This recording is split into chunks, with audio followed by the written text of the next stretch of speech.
Les visages des otages du Hamas affichés dans le quartier du Solbosch, une initiative saluée par l'Union des étudiants juifs de Belgique malgré des affiches parfois déchirées. Il s'agit justement de vies humaines, d'enfants qui ont été décapités, de femmes qui ont été calcinées, de femmes mortes qui sont trimballées nues dans les rues de Gaza. Et donc on se doit à la jeunesse de réagir à ça. On attend des réactions des autorités académiques qui restent silencieuses. On n'a pas eu un message de soutien pour Israël, un message de soutien pour la population israélienne. On ne défend pas les Palestiniens ici, on ne défend pas Israël, on défend juste les vies humaines et c'est vraiment de ça qu'il s'agit. L'Union demande la libération de ces otages et fait part du sentiment d'insécurité pour les étudiants juifs sur les campus. Statistiquement, il y a déjà eu des chiffres qui sont sortis. L'antisémitisme est en hausse partout en Europe depuis le conflit qui a commencé.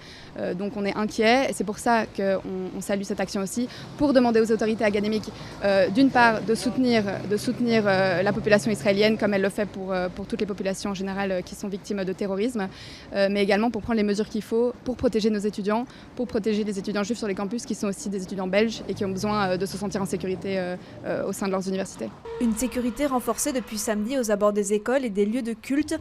Le Premier ministre Alexander De Croo a rencontré les représentants de la communauté juive pour réaffirmer son soutien. Il n'y aura aucune tolérance, ni pour la violence, ni pour l'incitation à la haine, ni pour des manifestations qui incitent à la violence ou qui incitent à la haine. Le gouvernement fédéral étudie les possibilités de rapatriement pour les 13 000 ressortissants belges vivant en Israël.